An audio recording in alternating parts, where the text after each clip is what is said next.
Hi, it's Pete, Mindwiseman's channel, aka Maverick Outdoors, and today is Saturday the 16th of July 2016, and as you can see I'm in my Flashframe all-in-one unit, all-in-one sort of pop-up tent, the Flashframe Gobi 3 at Church Farm Ardley at the Preppers Meet, a gathering of like-minded people from bushcrafters, survivalists, preppers, bug-out vehicle enthusiasts, wild campers, that sort of thing, and I arrived yesterday, Friday afternoon. Last night, Friday evening, not long after arriving, got invited over to the group out on the field. Sort of people find out from the YouTube channels that you've arrived and come over and introduce themselves. They got invited over to the Bug Out Vehicles UK group, and there was a big communal dinner there, a massive, great, it must be sort of like 2-3 foot diameter paella cooking pan that they cooked over an open fire. So there was about 15-20 of us over there having something to eat, and it was really good. So it's Friday the 15th of July 2016, and it's about coming up to about 6:45 in the evening at the Prepper Meet at Church Farm Ardley.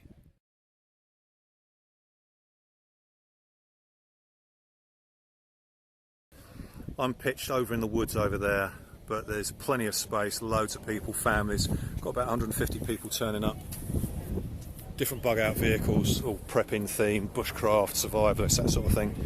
But I'm going to show you some scoff that we've just had. Some of the gang here. And this man here is guilty for making, look at that paella. Scoff to the max. Quality.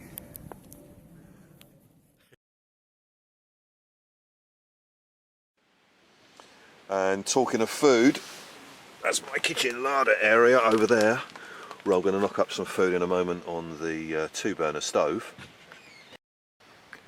Then after walking around, talking to loads of people, saying loads of people I haven't seen for a little while, or new people that follow your YouTube channel coming over introducing themselves, all that sort of thing, I didn't actually get back to my base camp until sort of like late when it got dark, and by that time I was hungry again, so I knocked up some prepped food that I'd actually prepared at home, and then cooked it fresh on the 2-burner stove late last night, and here's what it is.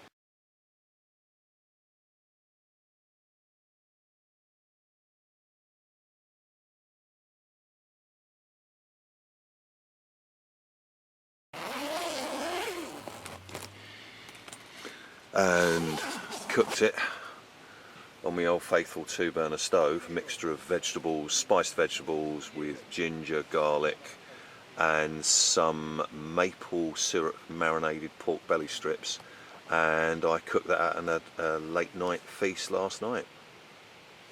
Last night I just slept in my clothes, just a t-shirt, and then with this sort of tropical army, actually dyed it. I've featured it before in a couple of other videos, but I actually dyed it so it's sort of a bit less military looking, but it's lightweight, easy dryable. It's called a tropical shirt, so I just add that over the top, and then just sort of 3-season sleeping bag over my legs, which actually did the job, which I unzipped and just draped over me trousered legs. Had a bit of comfort as well, and I had a 2-layer mat system. I've acquired these mats recently. I was working on a film project, and some of the crew had to sort of get some kit because we were camping outdoors, and then they had some stuff left over, and they offered it to me as a sort of parting gift. So there's this mat. This is quite good because you can actually use it for high vis if you wanted to use it to sort of for a sort of emergency. So you've got it like as a red flag. So there was that mat, and then this one that was placed on top, so I had a really nice good thickness. At the head end I had these just slightly coming up at an angle because I use that as a sort of pillow system, one of my kit bags with a few bits and pieces in my dry bag there rolled up, and then just put the inflatable pillow there, so it was just a nice sort of angle to rest the head. So that was my pillow system. So this video is going to be more of a bullet point diary of the event over this weekend, 3 days, and some of the things that I do and some of the features that I do with organising my setup, my shelter and my kit and procedures. So from previous information, you're going to know that once I've finished with the sleep system, I like to sort of partially deflate the mat, get it out of the way so it doesn't get damaged, and keep it in a nice tidy corner. The beauty of this Salamit Gobi 3 is it's got pockets, mesh pockets all the way along, so you can actually compartmentalise any bits of kit so that it's actually off the floor, easy access and easily viewable, so that you can see it straight away and know how to, and where to acquire it. Because I use the two mats that were very kindly given to me as gifts, I'm using this one partially deflated and then just going to use it as a kneeling sit mat for while I go through my cooking procedures. A couple of new acquisitions, one from a stainless steel, really sturdy, hygienic, bomb-proof, that sort of thing. So I've got this MSR 1.6 litre, really good for at least 3 to 4 people. Used that when I was out with a few people the other week. And then this is nearly 3 litres stainless steel teapot. You can see I've actually drilled 2 holes, one either side.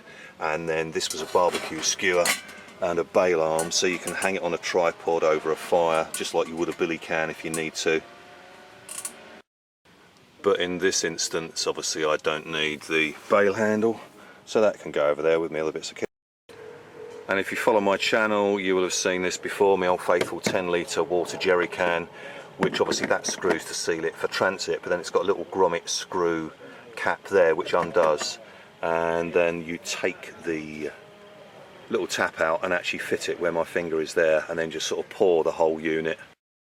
But I'm just going to treat this as a screw cap, hold onto the handle, and then just tilt the jerry can and pour water into the kettle or whatever I need.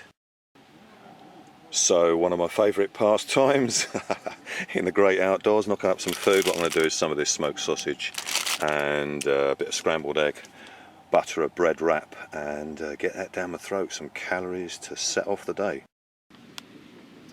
All in one coffee with a bit of added sugar, 2 eggs. And the good thing about this meat, I don't eat a lot of it, but it's just handy to bring outdoors. It's sort of non-perishable, don't need the fridge. It would last sort of, I think it's about a month or so. Squidge some tomato sauce on the bread wrap, and now some ground pepper as well. Nearly job done. Quick bullet point on the old RAV Power lantern and recharge system. As you can see, I've got it plugged into my mobile phone that went down to about 34% battery, so I want to charge it up for the rest of the day and use that as my backup power system to recharge the phone in the little pouch on the inside of the tent. Job done.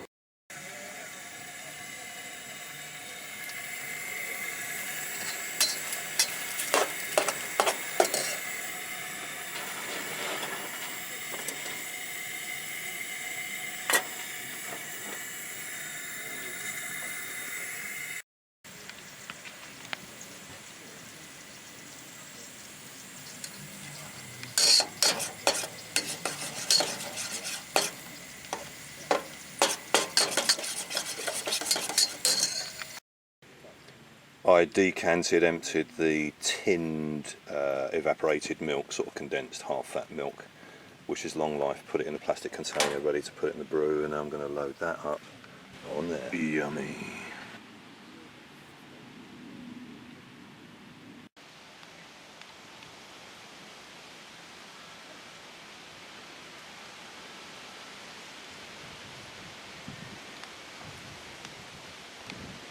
Okay, so here's my tent set up. As you can see, the Gobi. Come round to the entrance, and that's just obviously the internal view. But you can see above I've got a sort of like canopy TARP. I have before used the external door. Obviously if you unrolled it, it can actually come out and actually be a canopy at the front with 2 basher poles come down either side. But I thought 2 basher poles come down either side, but I thought what I wanted to do was have a bigger sort of admin living space underneath. The tarp, as you can see, bungee corded this side, bungee corded the other side, and you can see the front centre line, which will be the ridge, although it's not actually a ridge A shape, is higher than the point there. So if there was any rain, obviously I've got a canopy of the trees above, but if there was any rain, it's literally going to sort of drain down that way and a drain down that way. So there'd be no dips in the middle, getting sort of pooling of water that you then have to sort of like push up from the middle. But on that side, facing it to the left, is a bungee cord. Then on the right front corner, I've connected 2 bungees and taken them right along here, above head height. So of course it's quite safe, unless you're about 6'12", coming right across, and then just hooked it onto this bit of branch here. So that's quite sturdy. So the elongated version view of that from here, the tautness keeps the shape right to that right front corner. I have included this sectional pole before in previous wild camps, but what I did, I actually bought 2 6-foot lengths, and each length from there to there was about 18 inches, but it was too long to maybe fit in your Bergen or a side pouch, that sort of thing. So I trimmed them off about 5-6 inches and made them into about 12 inches long, about 30 centimetres each section. So in all, I've got 7 pieces. Although in this top piece here, you can see there's a slight sort of angle. There's no give, it's not going to collapse. But this piece here, just at the top, is exactly the same as that, where there's the little spike that goes through the eyelet of the tarp. So what I've done is I've just sort of inserted where the spike of this one is. It's actually inside there. For the whole length of the 7 sections, which then of course is fastened with this bit of paracord coming down and fixed right to the ground here. Because it's obviously green, I didn't want anyone coming over sort of access this way, any direction, to sort of trip over it, accessing the front, which I've had loads of people coming over to say hello. So what I did, I just sort of wrapped this bit of cord that was actually separate in my shelter kit, just so it's white, so it's a little bit more high vis. So literally it's easier to notice along the eye line, so there's less chance of tripping over it. So there we have it, my setup for 3 days, and I'm going to go walkabout somewhere right over the top there, where the field is, along the perimeter of this hedging, bushes and trees, the other side of that. So there's a couple of other guys that I know that are based here, but I'm just going to go up that pathway, loop the loop all the way around, and have a deco and have a chat, chinwag with people, and meet up with some people that I didn't get a chance to see on Friday evening. So just zipping up front of house, the mesh doorway, folded on the other side of the tray, bath-shaped floor, is the non-mesh door that closes, that gives that more insulation, but I want airflow through there. What I'm going to do now is actually drop the front door, zip it up either side,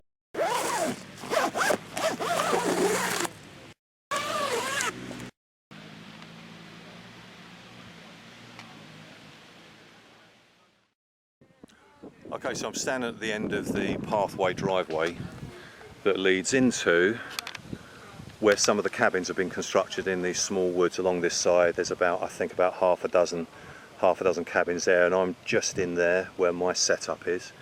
But I'm just going to walk down that part of the path into the field, which is all around there, and check out some of the other people's bug out locations.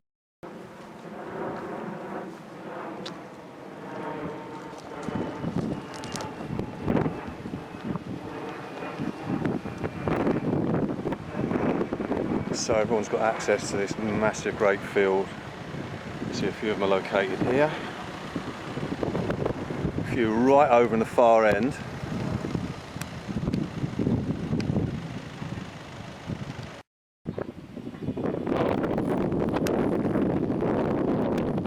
Big setup over there, right along the perimeter, and then right along there. I'm going to go somewhere right up the far end. Last night I was over Bug Out Vehicles UK location, right in the corner.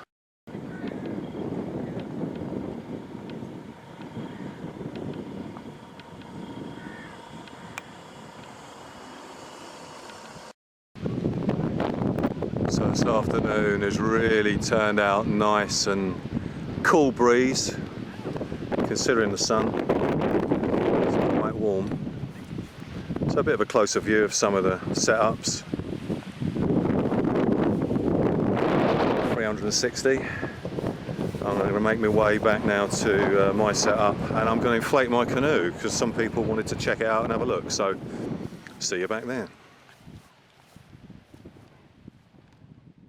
It's called cold seal welding, which means any of the seams that you can see, where are we, just along here, they're double seamed, so it's not just one over the other.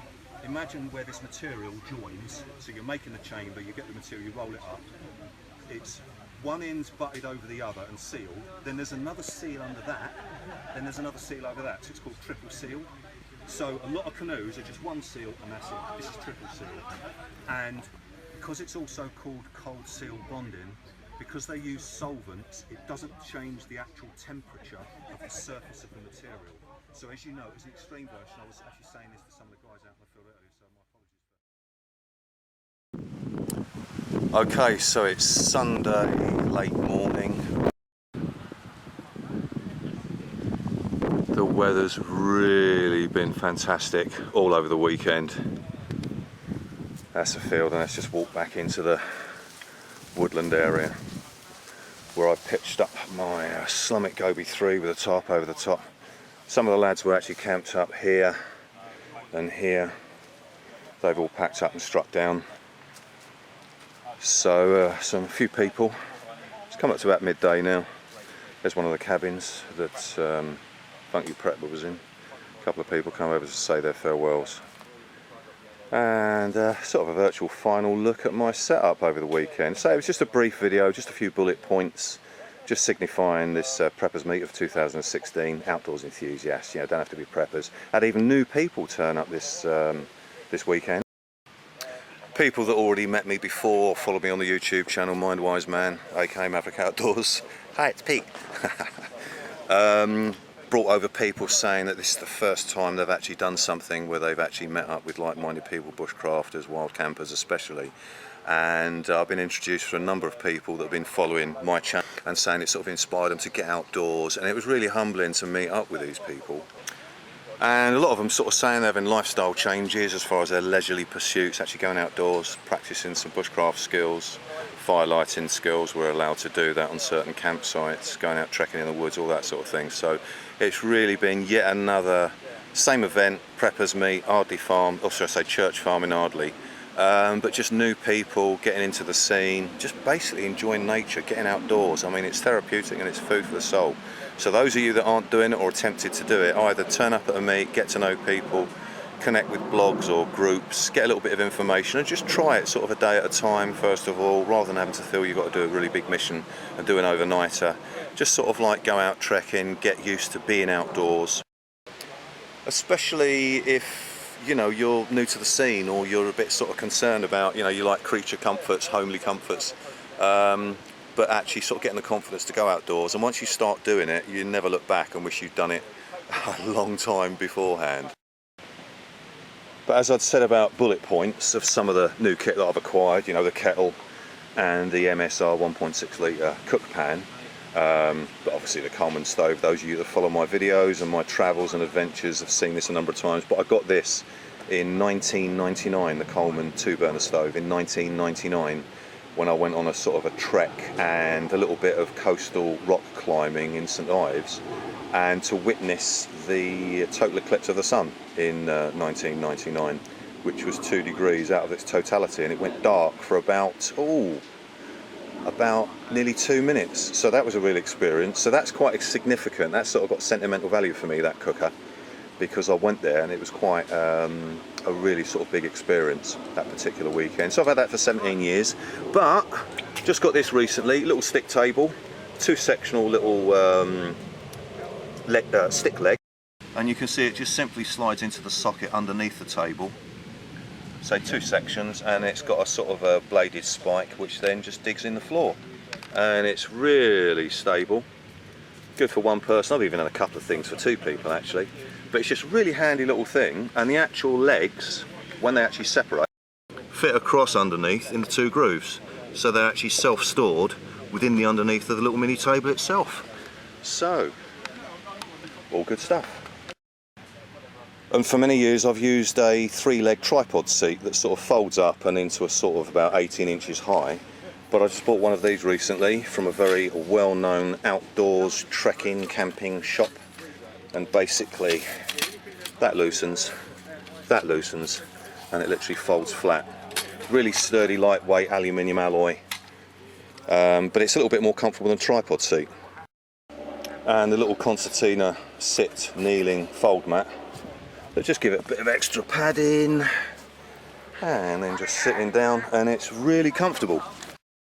It's sort of got a squareness within your body where your hips sort of go down into your waist, and your legs are sort of square in front, rather than if you've got the tripod, you've got that triangular seat where one leg goes that way, one leg goes that way, which is fine, but this is much more sort of an ergonomic, comfortable shape. So yeah, pleased with that. So just extra bits of kit when I'm out on the trail. So some new, more practical kit when I'm out on the trail. So again, all good stuff.